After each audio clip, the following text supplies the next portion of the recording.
Immigration reform must begin with the principle that workers in the United States deserve to enjoy a fair share of the wealth that we create, that wages should move up with productivity. See, the labor movement and a broad coalition of faith-based and immigrants' rights groups have worked with former Secretary of Labor Ray Marshall to put together such a program for comprehensive immigration reform.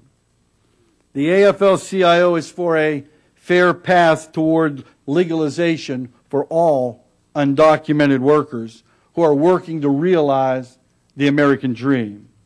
We're for the DREAM Act that gives young people like Fabiola a future in the only country that they know. And we need an independent commission to determine our society's genuine need for more immigrants, not based on conjecture or folly or a way to increase profits, but a real need. And then we need to build a pathway that allows immigrants to be securely part of our country from day one, to assert their legal rights, including the right to organize without fear of retaliation. And together with this commission, going forward, we are for establishing real penalties for employers who break the law. See, we must focus enforcement not on those who come here seeking the American dream, but on those who would exploit them.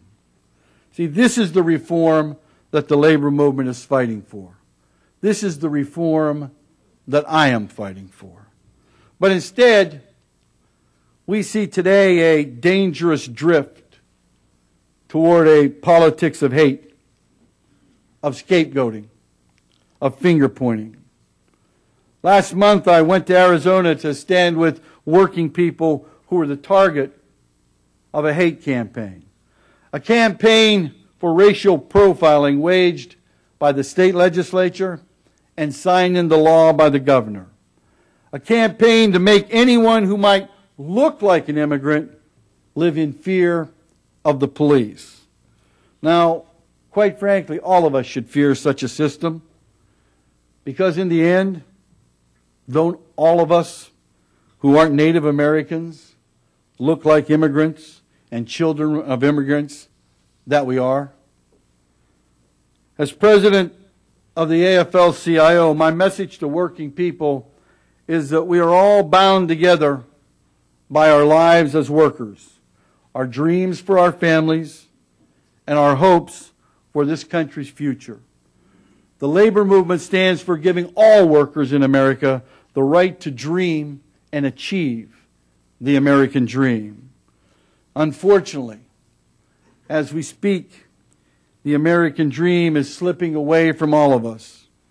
As we point the finger at one another, as we scapegoat one another, instead of at the policies that are truly destroying the American dream gets dimmer with each passing day.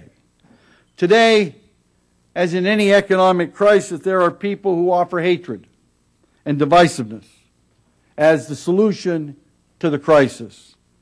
And if our political leaders do not lead, if they do not offer help in the present and clear strategy of prosperity for the future, starting with good jobs, the voices of hate will grow, and they will become more powerful, and they will feed on the public's anger and on its pain and on its desperation.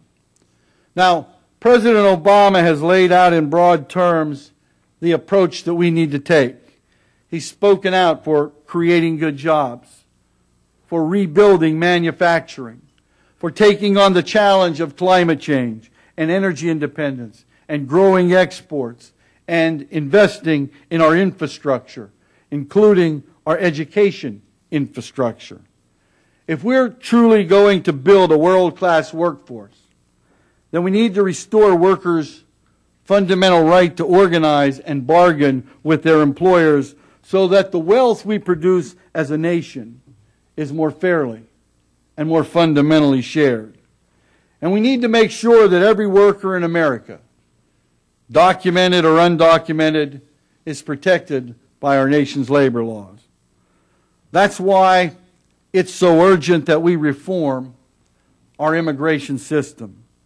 You see, the President's strategy also requires that we invest in rebuilding our country. Consider this fact. As a result of the President's Economic Recovery Act, we're now in the process of planning approximately 500 miles of high-speed rail, including lines right here in Ohio. Sounds good. Until you realize that China, a country about the same size as the United States, is in the process of constructing 5,000 miles of high-speed rail. See, restoring workers' rights and building workers' skills, creating the infrastructure of the 21st century, thinking strategically when it comes to trade policy.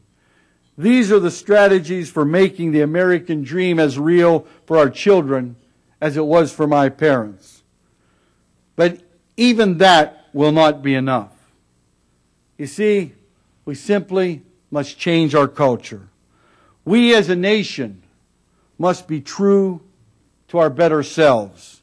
Employers must not make a buck on the backs of workers who live in fear of deportation.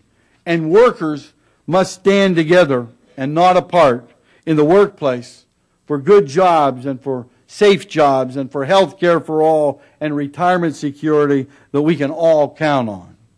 So when we talk about making the American dream real, the labor movement stands for making it real for all of us, each and every one of us who do the work of our country. All of us, no matter what we look like, no matter how we worship, no matter who we choose to love, no matter where we come from. Surely there's something that we can find common ground in there. Thank you.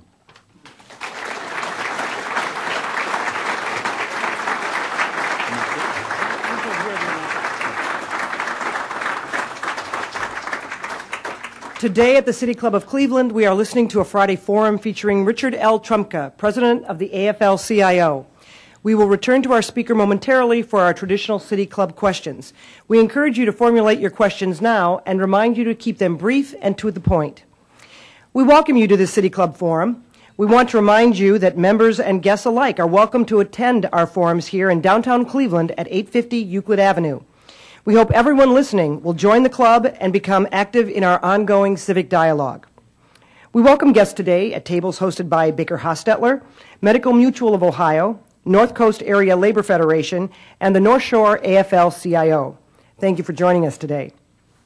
Now, we would like to return to our speaker for our traditional City Club question and answer period. We welcome questions from everyone, including guests.